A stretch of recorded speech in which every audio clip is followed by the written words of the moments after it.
Thank you very much. I think we need to get some seating here before we can take off. Thank you very much. Anybody else at the back who needs to come in? So here we are, we're into the final stretch of this very lengthy journey that's been going on, and I have to say, I was up earlier, but truly inspirational speakers. And now's another slight sort of left turn in our journey, is that part of the entrepreneurial impact that we need to make, we need to be joined up with how we're developing the next generation, how we're developing our business leaders. And particularly from the US, and we're delighted to have Bill here from MIT and our experience through Saltire with Saltire Fellowship Programme and Babson. There's some world-class education out there. And in Scotland, we also have to celebrate what we've got here. And it's brilliant to have Eleanor here. And it's in their own way, they are both rock stars. And you've got Eleanor here in her leather jacket. So I'm going to hand you over to Eleanor, but before I do so, I'd just like to announce that the Saltire Fellowship will be opening for recruitment in the next few weeks. So if you've either know somebody who should be a Saltire Fellow, or you've got somebody in your team, in your business who should be one, then come and speak to us about it. But one of the things we're going to be working really hard with, and you'll see this as evidence of it, is about how to join things up as well. So we're going to be working with Strathclyde, with MIT, with Babson, etc., as how to join it all up. So without further ado, please could you put your hands together for Eleanor Shaw, Professor Eleanor Shaw, our own educator rock star.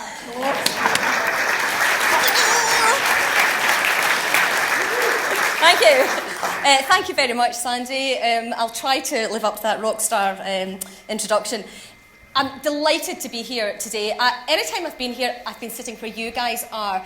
And I have to say, from up here, you just look fantastic. It's great numbers, and I can just feel the entrepreneurial ambition in the air, and it's just fantastic. I've loved everything I've heard so far, and I have to say, in particular, Rod and Steve's session on public sector entrepreneurship. Bring it on. We just need more and more of that. I would like to point out that Strathclyde is fairly close to the north part of Glasgow that Steve was talking about. I don't think we've been described as entrepreneurial, but never sexy. So we'll see what we can do about that. Before handing over to Professor Bill Ollett, I just want to touch on two things. The first thing is, you're probably thinking, what on earth are academics doing at an entrepreneurship conference? So I'll address that. And the second thing I want to talk about is Scotland's Scale Up Challenge. So first off, at Strathclyde, we're absolutely delighted to have what we probably would describe as a renewed strategic relationship with Entrepreneurial Scotland. Ever since Sir Tom Hunter gifted Strathclyde with his generous endowment in 2000, we have been concentrating heavily on inspiring young entrepreneurial mindsets, supporting startups, and really focusing on the scale up and the growth of innovative companies. It's what gets us really excited. 16 years on, we are the largest European centre for entrepreneurship, and we're one of only 5 centres across the UK to have the prestigious Small Business Charter Gold accreditation. The reason that's important to us is because that's an evaluation that entrepreneurs, not academics, make of our long-standing track record of supporting growing businesses, and we're really pleased to have that. Like many in the room, we've had a long-term relationship with Saltire and the Exchange. When those two organisations evolved into Entrepreneurial Scotland, we reflected on the relationship, and I think Chris, Sandy, my own boss, Professor Jim MacDonald, who will be here later, have joined me in a renewed enthusiasm for working, as Sandy has said, in a joined-up fashion with lots of partners to make Scotland the most entrepreneurial nation on the planet. And I don't think I was the first person to say that. I think it was Chris van der Kuyl that I first heard saying that. And at the time, Chris, I thought, crikey, but, you know, why not? And I think it's where we all need to be. As you know, entrepreneurship is a collaborative social process. And at Strathclyde, nothing that we do happens in isolation. Many of you might think we are an ivory tower, but nothing that we do in the space of entrepreneurship happens without us working with entrepreneurs in our delivery, in our support for startup in what we do around growth. And we're really excited to work with Entrepreneurial Scotland, Scottish Enterprise, HI, the Hunter Foundation, Scottish Edge, SIE, Young Enterprise Scotland, to name but a few. And of course, internationally, we're just delighted to be working with MIT, with Bill, with Babson, Stanford, closer to home, organisations like Chalmers. One of the things that we've worked really hard recently is to respond to a piece of research that Bill, I know, is going to refer to, that was undertaken by MIT called the Scotland REAP report. What that report identified was that we are absolutely fantastic at startups within the UK and within Scotland. What we're less good at is supporting the scale-up of those startups. We need both. We need a pipeline of great startups, and we need to put in place the skills to encourage the ambition. Ambition's not short, actually. We're not short of ambition, but we need to provide the skills to help business leaders like yourself to grow your businesses. We run a programme at Strathclyde called the Growth Advantage programme. I can see some of you here, although not unless I do this. David Frame, Jennifer Hallwood, Pete Higgins, Scott McRae and Jen Monroe. If you want to chat with them, I'm sure they'll be delighted to tell you more about what we're up to. Okay, so here's the challenge that we have. Figures for 2015 in Scotland show of the 360,000 private sector businesses that we have, 70% are self-employed, 23% employ between 1 and 9, and 4.4% employ between 10 and 49. That's despite the fact that at the start-up stage, the UK outperforms the US, Australia and 12 other European nations. So we've got the first part of the jigsaw right. We're doing great with start-up. So what I really want to ask Bill is, how can we address that scale-up challenge? We know that if we were to encourage just 1% of companies to become what's called a high-growth company, employ a minimum of 10 people, and grow by 20% over a 3-year period, those high-growth companies would create an additional 2,240. There'd be an additional 2,240 companies created, and they would generate 2,380,000 new jobs and almost £39 billion in additional turnover, and that's just by converting 1%. So there's a massive opportunity there. So Bill, my question to you is, what can we do to seize that opportunity and engage in more and better scale-ups? Well, first of all, thank you, Eleanor. It's fantastic to be here. I'm looking at this list and seeing so many people here, and I feel so bad because I'm flying in. I was teaching yesterday, flying in and flying out. So I'm going to give real direct answers, which I kind of do anyway. So I think it's appropriate we have these chairs here, because hopefully your seatbelt's on and your tray's in the locked and upright position, because you're going to hear a lot of direct answers, but hopefully they're not stupid stuff like you'll hear from Donald Trump. And by the way, well, I'm an American. Whatever it is, we need to supersize it. So let me just say one other thing. I'm not really an academic. I'm an accidental academic, just to be clear. I'm an entrepreneur, and I'm in academia now, and I feel like I'm a voice of the entrepreneur inside of it. But I'm a fake academic. If you think you're going to find me doing deep research, you're wrong. So what does Scotland need to do? Scotland has historically been fantastic at inventing things. All you need to do is go to your airports and look, and just get on the internet and see all the things you invent. I can't even remember all of them. You invented the outdoor toilet up in Orkney. You invented, physics. I mean, all this stuff, but you don't monetize it. This is the challenge. It's not a new challenge.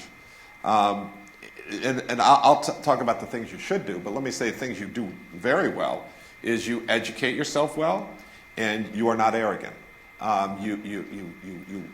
It's so funny because I work with Scotland, and you constantly just, killing yourself. Oh, we're not good enough, we're not good enough, we're not good enough. You actually are pretty damn good.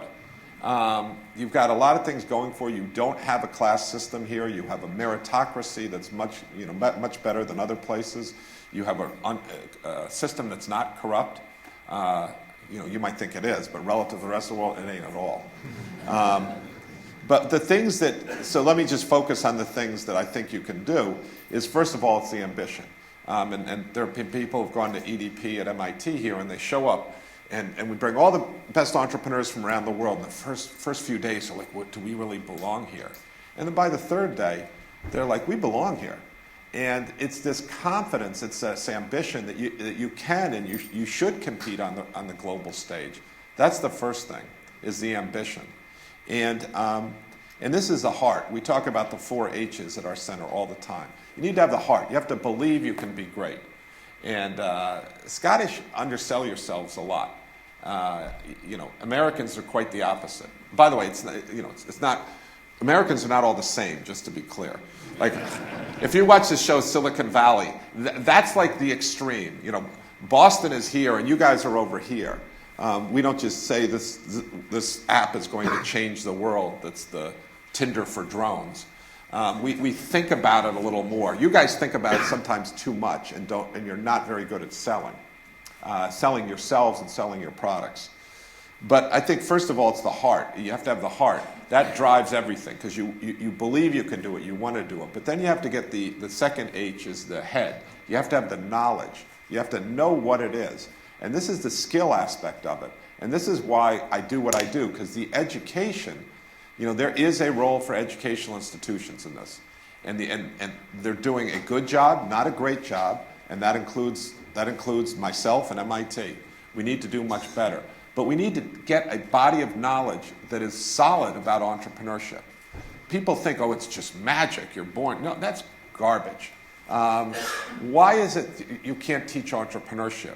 It's not like being, an artist or a teacher or a lawyer or an accountant or an engineer. It is. There's a lot of things, but we haven't focused on building that body of knowledge. And the data shows that you can teach it. So we need to build that body of knowledge and get much more rigorous about how we do that. And that will give us the head. The hands is how we implement it. And we can't teach it like other things because it's experiential and it varies from company to company. So we have to start with the heart that you can do it. This is the ambition. This is the culture. It's good to be an entrepreneur. You are not held back by this here. Other places that the people are held back. But so we need to continue to build the skills for the head, and then be able to have the skills in the educational environment be experiential. And the last one that I didn't understand, the 4th H, which I didn't understand until I've been in this job that I'm in now for 7 years, is the 4th H is home. It's this community of people that you can do it together, that you can help each other to become entrepreneurs. And Rudyard Kipling, was Rudyard Kipling Scottish? Yeah. He must be. Well, let's take credit for it. But Kipling. He was. So he has a great line that I use all the time. I first heard it when I was playing sports. He said, it's the law of the jungle. The strength of the pack is in the wolf, and the strength of the wolf is in the pack. So the pack is strong because the wolves are strong, but the wolf is also strong because it's in the pack. And when you see what happens with great entrepreneurs, they build a community, they help each other. Because entrepreneurship is fraught. Every corner there's failure, there's something you don't know. But if you have a community that lifts you up and helps you, and there's lateral learning and emotional support, it's incredibly powerful. And so I think it's not one silver bullet to make Scotland to scale companies. It's a challenge. But I think in that report that you mentioned there, that you now have analyzed the problem and you're addressing it. And when you think about, Entrepreneurial Scotland, what Sandy's doing, what you guys are doing, you're building this pack. You're starting to build the pack, and that takes time.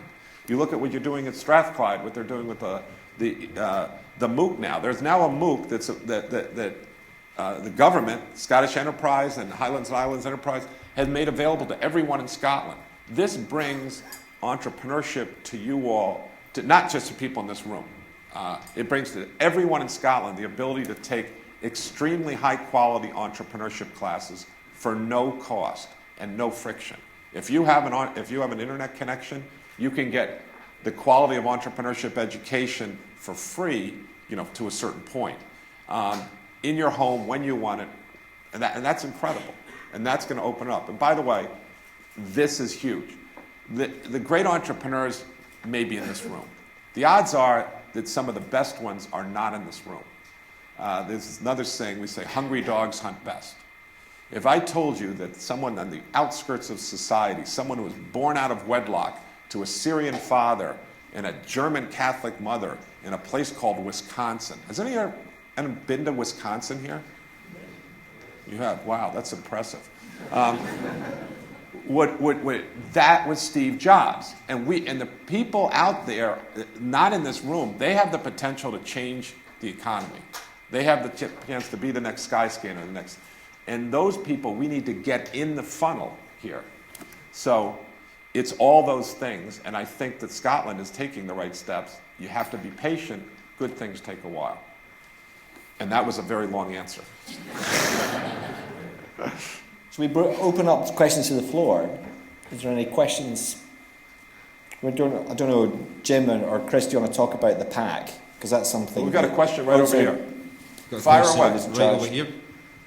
Hi, thanks very much. I'm just really interested in your views between this concept of entrepreneurship and good business management, because I think, quite often, what businesses need to get the scale up is just great management. Yeah.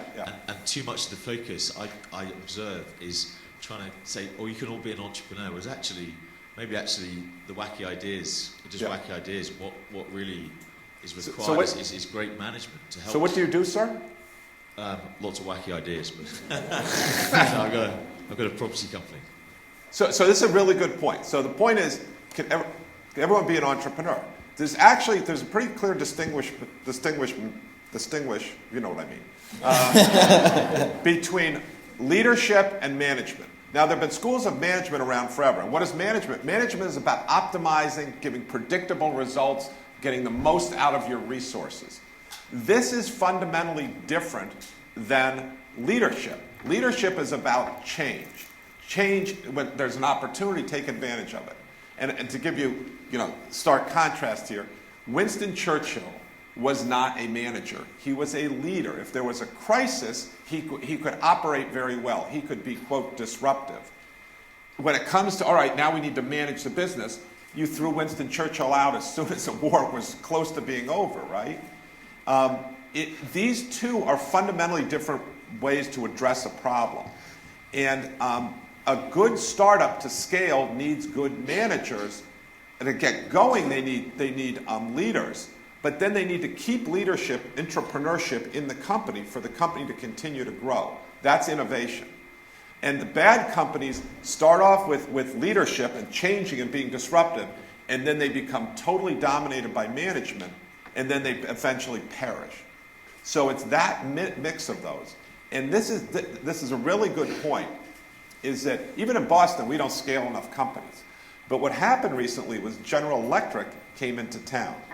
And this is great news, because General Electric is not going to produce disruptive things, but what they are going to do is produce managers who know fundamental things like, how do you manage this carbon-based life form called humans, which sometimes entrepreneurs who know how to disrupt things aren't really good at. How do you write performance plans? How do you do budgets? How do you do all these types of things? That's important to scale a company. And to have those people coexist with these disruptors, these innovators, is very, very important. Great, thank you. Any more questions from the floor? Put your hands up. Excellent. Let's go over to this side of the room. Oh, there's almost a collision there in the mid-flight. Did I answer your question, by the way?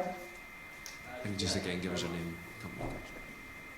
Hi, my name is Cynthia Holden. I'm with Developing Nation, and we're a training and development company. I've been in Scotland for 12 years now, and I've worked with quite a few of the councils, the counties here. And that is something that you're saying. I don't know how long you've been here, but that is something that's running rampant with all the young people that I have worked with. I can't. Oh, don't say that. No, I'm not good. I'm not great. And I said, why? You are such an amazing people. Yeah. Why would you say that? Why? Yeah. And that's my question to all of these young people. This is an amazing place. Yeah.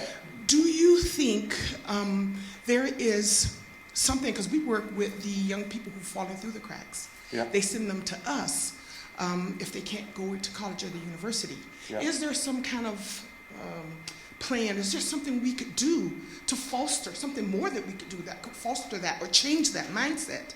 Yeah. By the way, can I ask you, where are you from? Florida. Where? Not Louisiana, Florida. Florida. Oh, that's a crazy place. So there's so many points here. So first of all, I started with the heart, because yes, you can.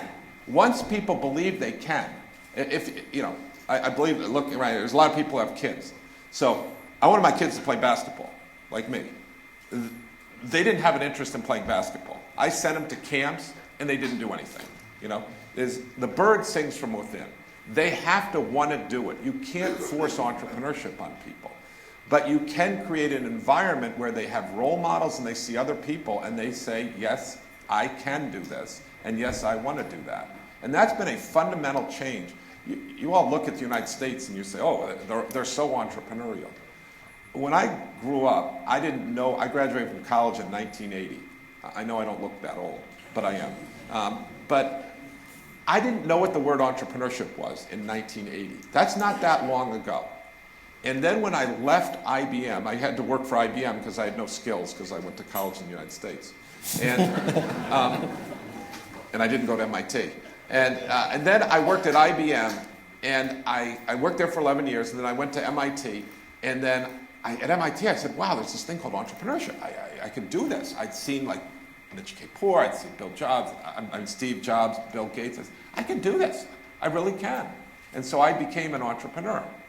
1994, my mother's in our hometown, and someone comes up to her and goes, oh, what happened to Bill? He was such a nice boy. He seemed to be doing so well. Is he unemployed now? I hear he's an entrepreneur, It's just this thing that society accepts entrepreneurship now, and that's something that you're going to get to. And so, in part of this plan that we're talking about REAP is this, yes, you can do it. Now, I want to go to another point here, which is I didn't mention before. And you don't have enough diversity in Scotland. I mean, you have a lot of diversity. I see old white guys with ties on and some old white guys with no ties on.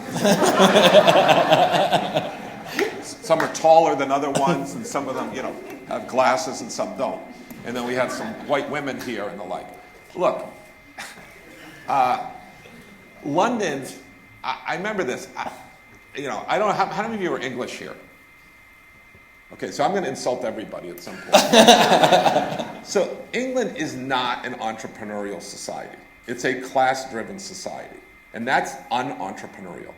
Entrepreneurship is meritocracy rules. If someone makes a lot of money, you don't call them new money.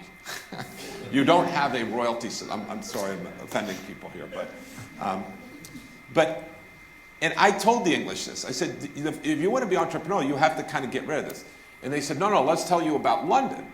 And so I said, that's interesting. So I went and visited London, and London is booming for entrepreneurship. And then I realized something. London is not an English city. London is an international city. London makes New York seem like Iceland for its homogeneity. London is extremely diverse. And I am telling you that one of the reasons why London is so entrepreneurial is because when you get all that heterogeneity, you get all those different people, that's what creates innovation. It historically has done that. This is nothing new. But if you want to do innovation-driven entrepreneurship, you got to have lots of different people. You got to have hungry dogs. You got to have managers. You got to have hackers. You got to have hustlers. You got to have hipsters. You got to have all these different people rolled up into it, and that's what creates it. And then government and other these things can help facilitate it. But it's all this diversity down here, and that's a challenge. And when you hear this rubbish about we don't, I'm sorry, immigrants are bad for us. Look, immigrants are what have fundamentally created jobs in the United States. I can tell you that for a fact. My class, there's an underrepresented minority in the class. It's funny because David Cameron's coming over. And they said, hey, would you set a round table of entrepreneurs? And I said, absolutely, we can do it tomorrow, whatever you want. And then they said, can you make sure it's diverse? I said, yeah, we can get engineers in there, we can get business people. They said, no, we want diverse. I said, So, well, there might be one group I can't get for you. I said, what is it, Muslim women? I said, I get you Muslim women, I can get you, African, I get you everything except for this one group. And they said, what is it? I said, it's white Anglo-Saxon Protestant males. They tend to go take finance classes, and they don't take my entrepreneurship classes because they're too damn hard for them. And so this concept of diversity and hungry dogs hunt best is something you really need to think about and encourage that. And get places where these people can get together and mix it up. And this is that home, getting people who can just come in and not worry about status and who their mommy and daddy are. Do they get the job done or not get the job done? It's like sports, right? When you're on a sports, were you a sports person? Yeah. When you play sports, you don't care who their mommy or daddy are. Either they get the job done or they don't. And I am getting pulled off the stage here. You are. Your driver's arrived, Bill. Yes. So a round of applause for Bill. Thank you very much.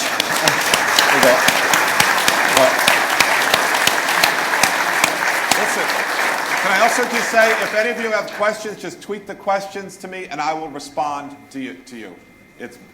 You'll find my Twitter handle. And Bill's back. Bill's coming back again. That's right. Can Do Scale. If you are interested, we're going to have a fabulous program. In the first week in August, we're bringing the best professor, Noam Wasserman, over here, wrote Founder's Dilemma. I'm going to be going through the disciplined entrepreneurship pedagogy and applying it in Scotland. So I think you have to take the class. Do you have to take the class, Eleanor? Take the online course. Take the online course. You will have fun in the online course. You will learn things, I guarantee. You'll see stuff you know, but you'll learn stuff, and then do well on that, and then you'll earn your spot into the next one. It's not a royalty thing, who you're born into. You earn it. Thank you, Sandy. Thank you, sir. Good to see you. Well, I hope I didn't screw you up.